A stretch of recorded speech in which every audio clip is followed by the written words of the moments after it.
안녕하세요. 커피앤톡입니다. 오늘도 와주셔서 감사드리고요. 바로 사연 읽어보겠습니다.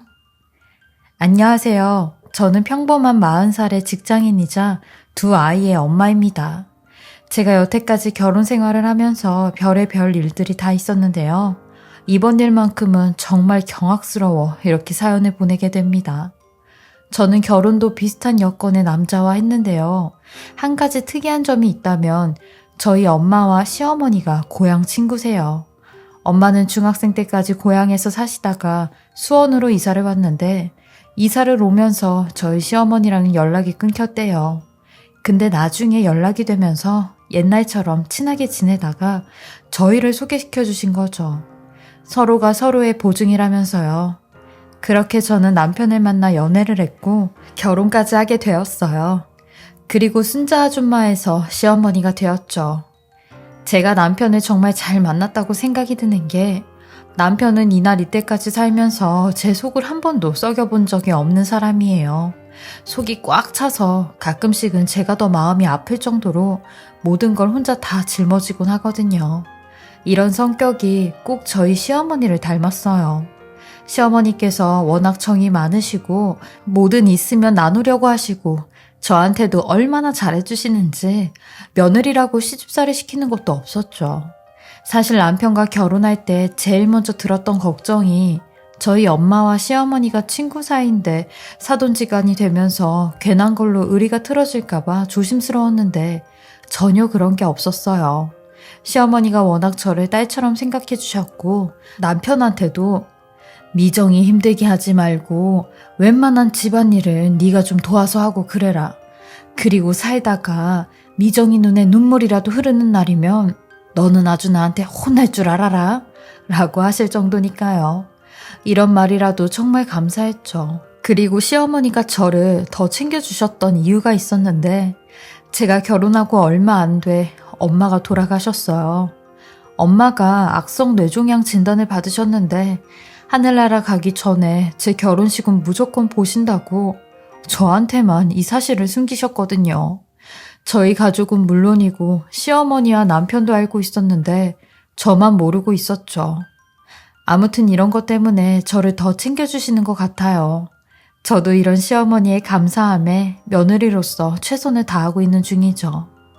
하지만 저희 시아버지는 많이 다르세요. 젊어서부터 타이어 가게니 당구장이니 여러 사업을 하시면서 돈은 좀 버셨는데 결국 여자 때문에 돈을 다 날렸다고 하시더라고요. 여자 문제에 시아버지 얼굴도 한몫하셨는데 연세가 70이 넘으셨는데도 인물이 훤하세요. 이런 말하긴 좀 그렇지만 시아버지 보면 남자가 인물값 한다는 말이 딱 떠오르죠. 저희 아빠만 봐도 환갑부터 머리가 빠지시고 대차셨던 성격도 소극적으로 변하셨는데 저희 시아버님은 그렇지 않으셨어요. 연세가 드실수록 더 활력이 넘치는 분이셨거든요. 하긴 몸에 좋다는 음식은 죄다 다 찾아서 드시니까요. 이런 분이 젊으셨을 때는 오죽했을까 싶었는데 역시나 시아버지 매번 저만 보면 영웅담처럼 하시는 말이 몇 개 있는데 유부남인 본인이 미스코리아 출신 여자를 꼬셨다는 것과 카바레만 가면 가만히 있어도 여자들이 줄줄이 본인을 따라다녔다는 이야기예요. 그것도 꼭 저와 단 둘이 있을 때만 하시죠. 내가 90년대 초반에는 날라다녔지. 한 번은 카바레에서 키가 크고 이쁘장한 여자를 한 명 만났는데 그 여자랑 한 6개월 정도 같이 살았나? 그랬지. 그때는 그 여자가 임신까지 해서 내가 얼마나 난처했는지 몰라. 근데 결국 그게 거짓말인 게 탄로가 나서 간신히 그 여자네 집에서 나왔다니까. 라는 말도 서슴지 않고 하셨죠. 결혼 초에는 시아버지가 어렵기만 하고 예의를 차려야 된다는 생각에 다 들어주곤 했는데 이런 말도 듣다 보니까 짜증이 나더라고요. 어쩔 때는 시어머니와 본인이 만났던 여자까지 비교하며 시어머니 흉을 보곤 하셨는데 도대체 왜 시어머니가 이런 시아버지랑 같이 사는지 이해가 되지 않았어요. 남편 말로는 그 당시에 이혼하면 무슨 큰일이라도 나는 듯한 사회 분위기여서 이혼도 못하시고 있다가 지금까지 같이 사시는 거라며 엄마가 착하니까 데리고 살지 라고 하더라고요. 남편도 본인 부모님을 이혼시키지 못하는 걸 한탄스러워했어요. 저도 이런 시아버지를 미리 알았더라면 염두를 하고 있었을 텐데 돌아가신 엄마한테는 이런 말을 들어본 적이 없었어요. 하긴 시아버지가 이런 식으로 틈만 나면 다른 여자랑 같이 살림 차리다 1, 2년 뒤에 집에 들어오곤 했으니 엄마도 잘 몰랐겠죠. 그리고 시어머니도 이런 시아버지가 창피하셨는지 저한테는 이런 얘기를 하신 적이 없으셨어요. 아마 시아버지가 저한테 이런 얘기를 안 하셨으면 저도 몰랐겠죠. 근데 다행히 제가 결혼을 하고 나선 이런 일이 없는 것 같았어요. 하긴 시아버지도 연세가 드셨는데 아직까지 그러고 다니면 문제인 거죠. 게다가 손주까지 보신 할아버지가요. 저는 첫째를 낳고 4년 전에 둘째를 낳았는데 제가 둘째를 임신하면서 겹경사로 남편이 승진이 되었고 수도권으로 발령이 나게 되었어요. 저야 직장을 수도권 집으로 발령 신청하면 됐기에 TO가 나기만을 기다렸고 올라가서 자리가 날 때까지 출산 준비를 하면 되겠다 싶었어요. 근데 문제는 제가 둘째를 출산하면 애들을 봐줄 사람이 없었다는 거였죠. 아이가 한 명 있을 때는 경제적 부담이 없었는데 이제 둘째까지 태어나면 무조건 맞벌이를 해야 돼서 어떻게 해야 하나 걱정을 하던 찰나 저희 시어머니가 선뜻 저희 애들을 돌봐주겠다고 하시는 겁니다. 그리고 같이 사는 건 아무래도 제가 불편할 거라며 제 편의를 위해 주변에 조그만 방을 얻어 따로 살자며 출퇴근을 하신다고 하셨어요. 이런 시어머니의 배려에 너무 감사하면서 죄송했죠. 그러니 어차피 네 시아버지가 나 따라와서 올라온다고 하더라.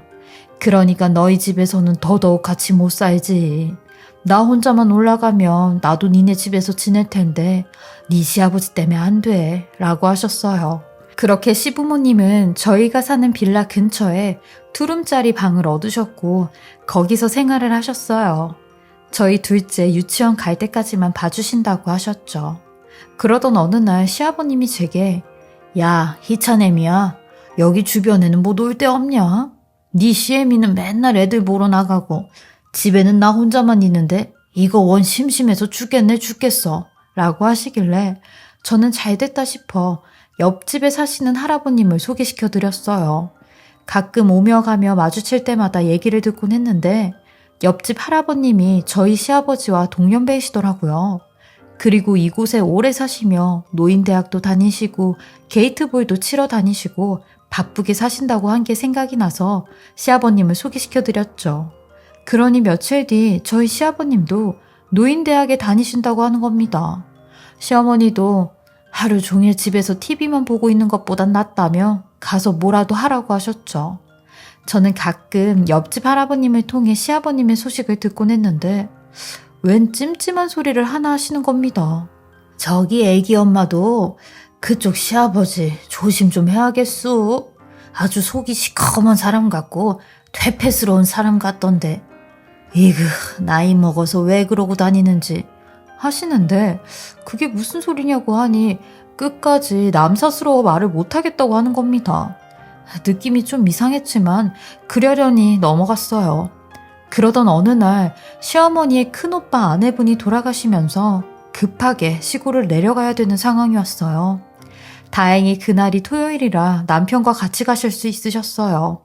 저는 애들 때문에 같이 가지 못했고 시아버지는 워낙 시어머니 친정에서 사람 취급하지 않으셨기에 가면 문매만 맞는다고 가지 않으셨죠. 그렇게 남편과 시어머니는 오전에 출발하여 오후 3시에 도착을 했다고 연락이 왔어요. 아마 여기서 늦게까지 있다가 새벽에 올라가야 될 것 같다고 하더라고요. 그래서 알겠다고 운전 조심히 하고 오라고 했죠. 저는 애들을 다 재워놓고 혼자 TV를 보며 맥주를 한잔하고 잠이 막 들락말락 할 때였어요. 근데 갑자기 누군가 배를 막 누르는 겁니다. 그것도 고요한 밤에 말이죠. 순간 저는 너무 놀래 잠까지 다 달아났고 인터폰을 보러 갔어요. 이 시간에 올 사람이 아예 없는데 말이죠. 그리고 인터폰을 들여다보니 웬 이불을 얼굴까지 덮어 쓴 사람이 문 앞에 떡하니 서 있는 겁니다. 그때가 7월 달이었는데 한참 더운 여름에 누가 봐도 이상한 모습으로 저러고 있는데 저는 인기척을 하지 않았고 조용히 숨죽여 있었어요. 그러니 이윽고 또 벨만 계속 누르기 시작하는 겁니다. 아무런 말도 없이 벨만 누르는데 가뜩이나 어두워서 얼굴도 보이지 않았거든요. 저는 최대한 자세히 인터폰을 들여다봤어요. 근데 그 사람은 몸을 파르르 떨며 얼굴을 들이밀기 시작하는데 세상에 그 얼굴 저희 시아버지였습니다. 저는 버튼을 눌러 아버님? 이라고 하니 시아버지가 그래 희찬애미야 나다. 얼른 문 좀 열어라 응? 이라고 소근거리는데 그 목소리가요 얼마나 소름 돋던지 옆집 할아버지가 제게 했던 조심하라는 말들까지 생각이 나면서 그냥 느낌이 싸해 열어주기가 싫은 겁니다. 저는 끝까지 인터폰을 통해 아버님 이 시간에 연락도 없이 웬일이세요? 왜 그러시는데요? 라고 하니 연락은 얼른 문 좀 열라고 동네 창피당하기 전에 안 열래? 라고 하시는데 저는 현관문 안전고리를 잠근 다음에 문을 살짝 열어 시아버지를 봤어요. 그러니 시아버지는 장난하냐고 이 문 다 열지 못하냐고 하는데 시아버지 모습이 좀 이상했어요. 식은땀까지 흘리시며 어딘가 아파 보이시는 것 같았죠. 저는 왜 그러시냐고 하니 내가 지금 많이 아프다고 일단 들어가서 말을 해준다고 하는 겁니다. 저는 그렇게 시아버지를 집 안으로 모시고 왔고 시아버지는 집에 들어오자마자 덮고 있던 이불을 걷어차시며 내가 지금 병원에 좀 가야겠다고 하는데 저는 너무 놀래 왜 이러시냐고 했어요. 그러니 시아버지가 제게 충격적인 말을 하시는 겁니다. 사실 애미야 내가 너한테만 얘기를 하는 건데 내가 노인대학 다니면서 백녀사라고 만나는 할마씨가 생겼거든.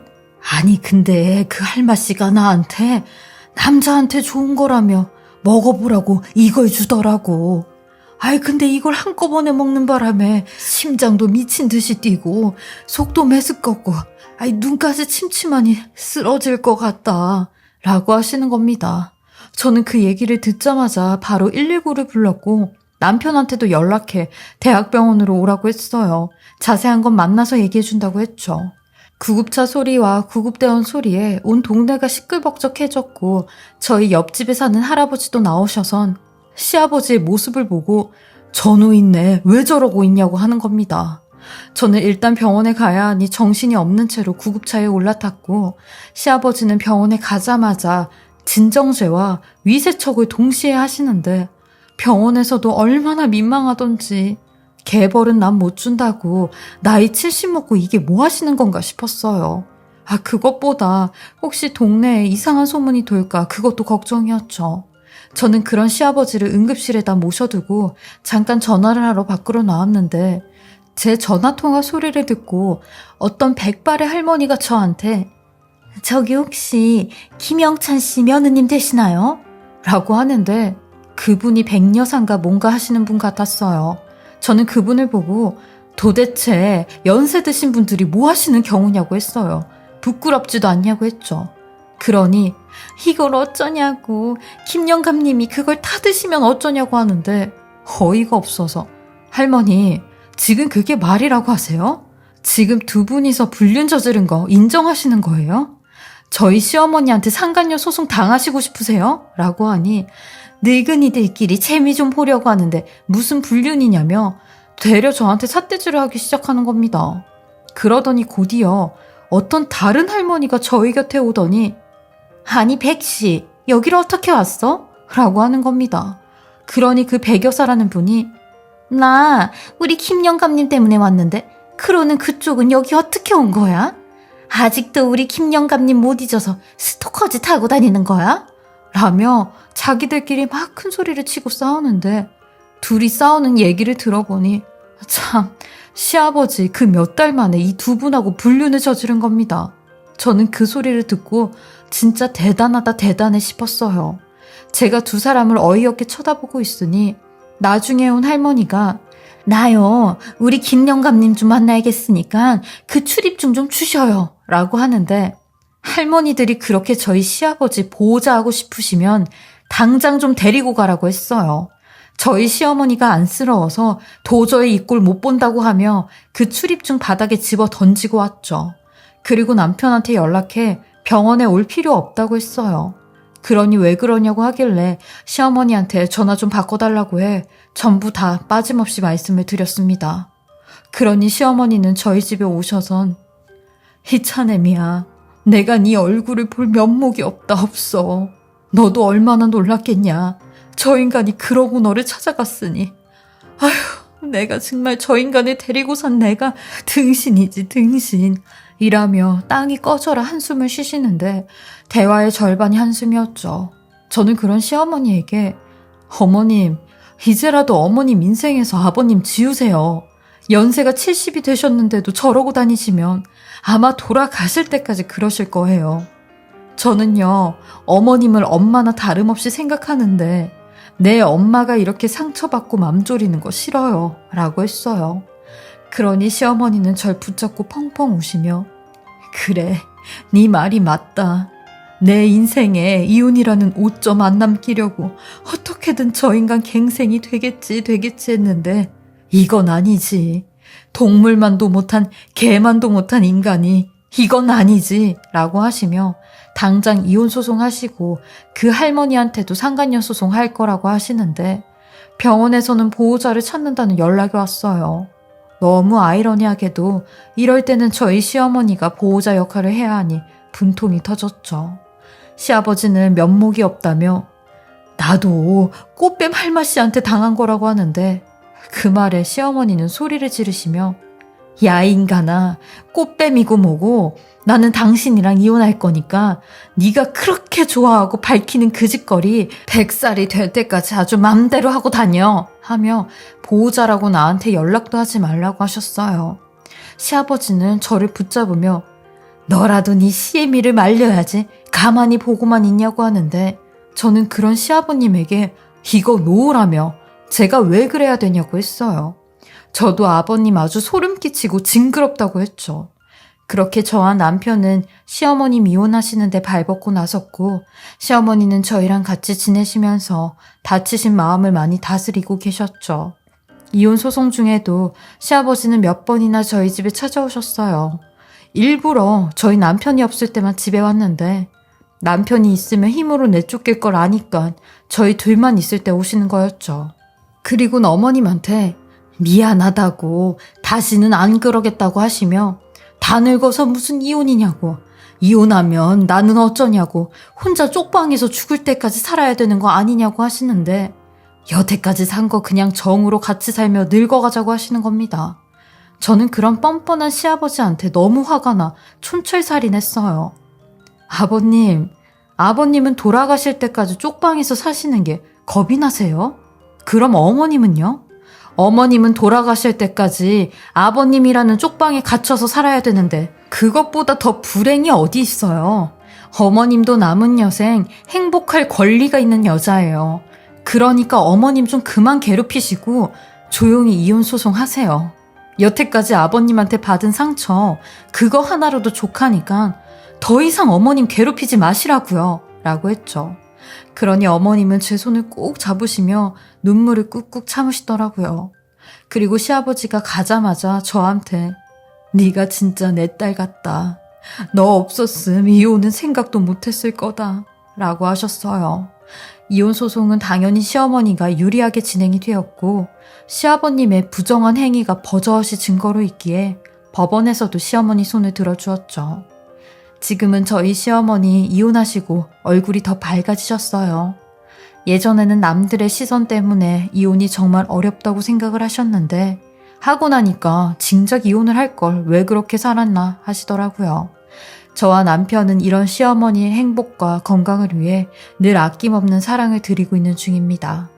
이제라도 시어머니가 자신을 위해 사셨으면 하는 바람이에요. 저의 이야기 들어주시고 읽어주셔서 감사하고요. 시어머니와 함께 보는 사연인 만큼 응원의 말씀 많이 해주셨으면 좋겠습니다. 지금까지 커피앤톡이었습니다. 오늘도 제 채널을 봐주셔서 감사합니다. 저는 다음 영상으로 또 찾아뵙겠습니다.